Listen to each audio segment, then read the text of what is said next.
Hello, everyone. Did you know that Russia is the biggest nation in the world in terms of geographical size, but has a relatively small population? You may even forget about Europe when you see its stunning beauty. You have not seen marketplaces like these in this nation? The eyes will freeze if you blink here. That is frigid. Yes, this is Russia. There are trains in Switzerland, but the travel from Moscow to Vladivostok is an extraordinary experience. How powerful is Russia's military today, and why the US is worried? Why do not people here go abroad? So we'll go into all of this in today's video. If this is your first time viewing our channel, please subscribe to Travel to Facts for all the new videos. Let's go on a great journey to Russia together.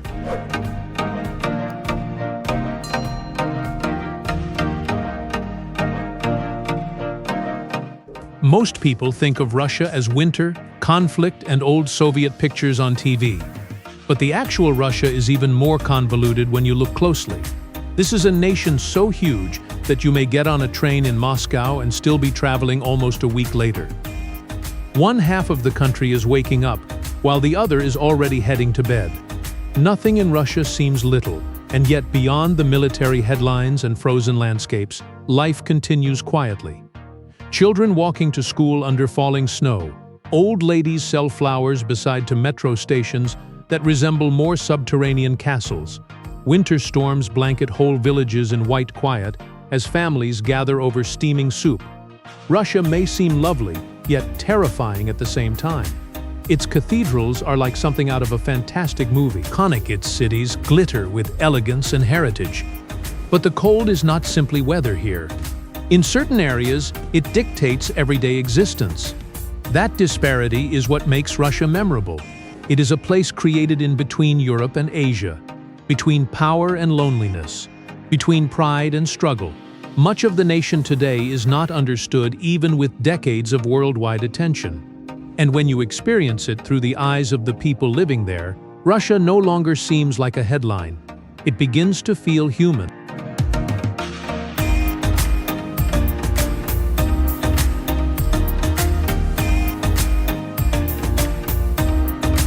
Its politics, its military strength. But that's not what really makes Russia tough to comprehend. It's the size. In the US, distance is often measured in hours. In Russia, it is measured in days. This nation spans 11 time zones. Just think about it for a second. In eastern Siberia, a youngster can already be preparing for bed, while a family in Moscow is still enjoying breakfast. Very few countries on Earth feel this physically big, and most of that acreage is not in the congested cities. It is the woodlands, frozen rivers. The streets were empty, miles of quiet. Almost 70% of Russia is in Asia, in the huge Siberian area. But many of the people were still living far to the west, closer to Europe. This forms a curious contrast. Even in this day and age, huge portions of the land seem undisturbed by man. Some settlements are so remote that they lose their winter roadways for months. In certain places, aircraft are more crucial than roads. And although Russia has around 146 million inhabitants, there are times when the nation may seem eerily deserted. But that emptiness also makes something unusual. Breathing space. Space to stay alive. Space to get away from the world's noise. To many Russians, location is more than simply where they reside. It influences their thoughts, their travel, their employment, their suffering. In Russia, distance is not background scenery. It becomes a part of daily existence.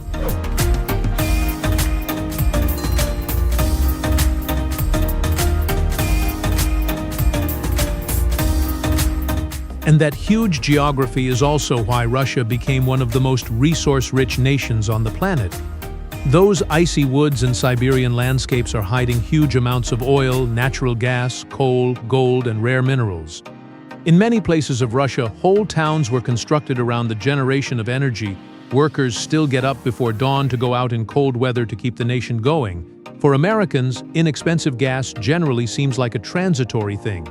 Energy has been running through the veins of Russia for eons. The Russian economy continues to depend significantly on natural resources, despite international sanctions and political pressure. Pipelines carrying oil and gas link isolated areas to Europe and Asia across thousands of miles. In some communities, The local economy is nearly totally reliant on one plant or one mine or one energy sector. But Russia is not only raw materials. Education has always had a curious significance here.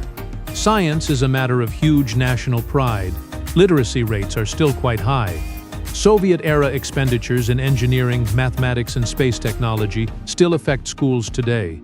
For many older Russians, it is still a memory of a period when being a scientist or engineer was regarded one of the finest accomplishments in society. And that mentality never really went away. Students in frigid apartment buildings learn coding, physics, and advanced maths with strict discipline even today. Iconic parents sometimes give up comfort so that their children could attend higher institutions in locations like as Moscow or St. Petersburg. Because for many Russian households, education means more than just opportunity. It is safety, survive, and sometimes it is the only road to a different future.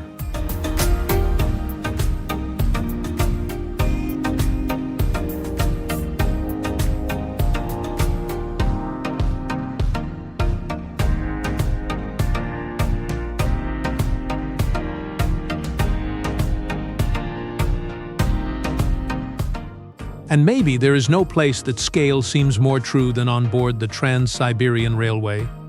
It's not simply a journey on the train. It is a moving window into the Russian spirit.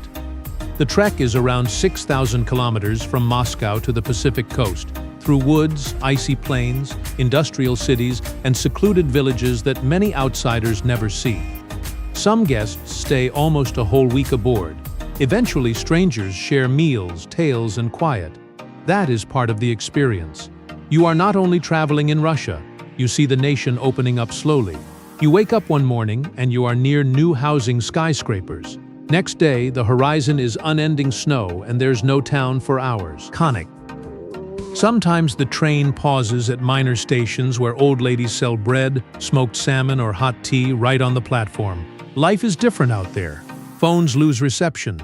Conversations slow down. People are looking out the window again, actually. Long-distance rail journeys are the norm for many Russians. Every day, students, soldiers, workers, and grandparents utilize these trains. Since traveling across the nation may still be pricey, whole childhood memories are linked to sleeping in cramped train carriages, with wintry landscapes rushing by outside in the darkness. And perhaps that's what makes the Trans-Siberian Railway so memorable. It conveys the solitude of Russia, but also its humanness. A nation this big may easily seem chilly and remote. Iconic, but somewhere amid those limitless woodlands and quiet stations, individuals still discover connection with total strangers.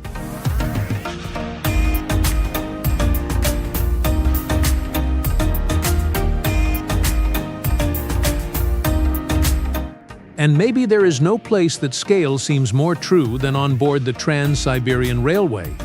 It's not simply a journey on the train. It is a moving window into the Russian spirit. The trek is around 6,000 kilometers from Moscow to the Pacific coast, through woods, icy plains, industrial cities, and secluded villages that many outsiders never see. Some guests stay almost a whole week aboard. Eventually, strangers share meals, tales, and quiet. That is part of the experience. You are not only traveling in Russia, you see the nation opening up slowly. You wake up one morning and you are near new housing skyscrapers. Next day, the horizon is unending snow and there's no town for hours. Iconic. Sometimes the train pauses at minor stations where old ladies sell bread, smoked salmon, or hot tea right on the platform. Life is different out there. Phones lose reception. Conversations slow down. People are looking out the window again, actually. Long-distance rail journeys are the norm for many Russians. Everyday students, soldiers, workers, and grandparents utilize these trains since traveling across the nation may still be pricey. Whole childhood memories are linked to sleeping in cramped train carriages, with wintry landscapes rushing by outside in the darkness. And perhaps that's what makes the Trans-Siberian Railway so memorable. It conveys the solitude of Russia, but also its humanness.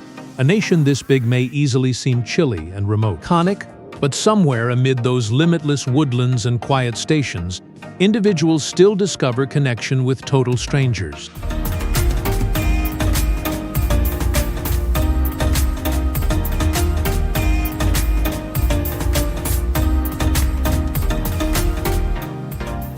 back after days of trudging through forests, freezing rivers, and solitary Siberian settlements.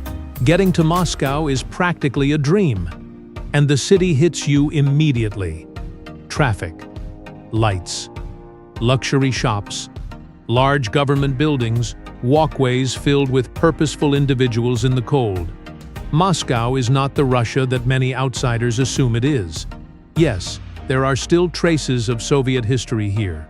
But beside those historic landmarks are glass skyscrapers, superb restaurants, stylish businesses, and one of the largest metropolitan economies in Europe. It is a city of political power, of wealth, of ambition, of history. And no place better than the Red Square delivers that mood. Tourists take photos of St. Basil's Cathedral there, its bright onion-shaped domes looking surreal in winter snow. Iconic, but people walk by it on their way to work, like it's just part of the daily grind. That disparity says much about Moscow itself, and here the amazing things gradually become mundane. Even the metro is dramatic. Some stations seem more like underground castles than public transportation. Chandeliers on the ceilings. The platforms are marble-walled. These stations were constructed in the Soviet period as a symbol of national pride and power. But there is stress, too, below the beauty in Moscow. Fast time. The cost of living keeps increasing. People labor long and hard to get by in one of the most competitive cities in the nation. Yet the restaurants are filled every night. Music streams out of rooftop bars. The couples walk beside the river Moskva. Iconic, because even in a city of power, people still search for ordinary pleasure.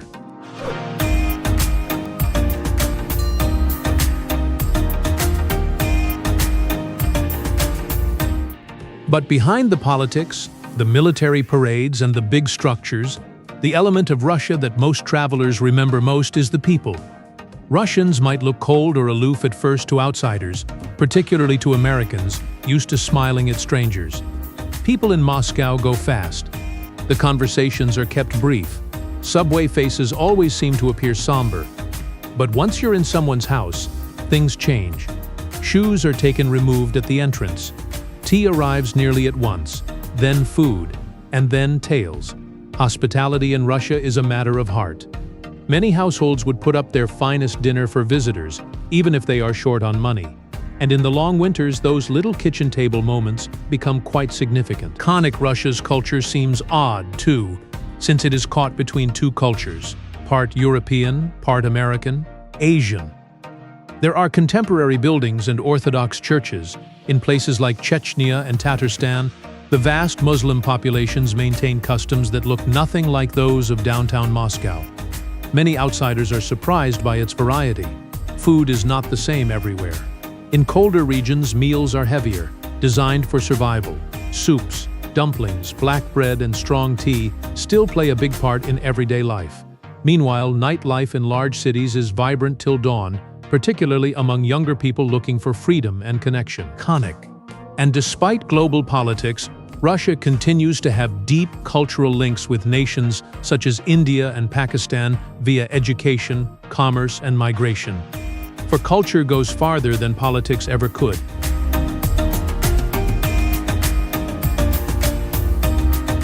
Some cities amaze you with money, cities that wow people with technology. And then there are towns like St. Petersburg cities that make you feel something without really knowing why. For St. Petersburg is in no hurry. It feels like a memory. The feeling changes the minute you get there. The streets seem gentler, less loud, like a movie. From the very beginning, the city was built to seem grand and imperial, founded by Peter the Great as Russia's window to Europe. The city has wide canals resembling the waterways of Venice. At night, huge bridges are gently rising across the rivers and bright lights reflect on the water.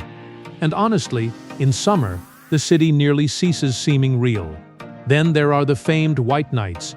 Even at midnight, the skies are never black. Iconic musicians play outside cafes, and couples sit peacefully by the rivers as others continue to wander outdoors late into the night. It is weird for first-time visitors, like time itself was delayed. Landmarks such as the Winter Palace and the brightly colored Church of the Savior on Spilled Blood remind visitors that this city was once the center of the Russian Empire. But St. Petersburg is not gorgeous in the ideal manner. It brings grief too. Wars, revolutions, famine, and political implosion all went through these streets. Many families still have tales of grandparents who endured terrible suffering during World War II.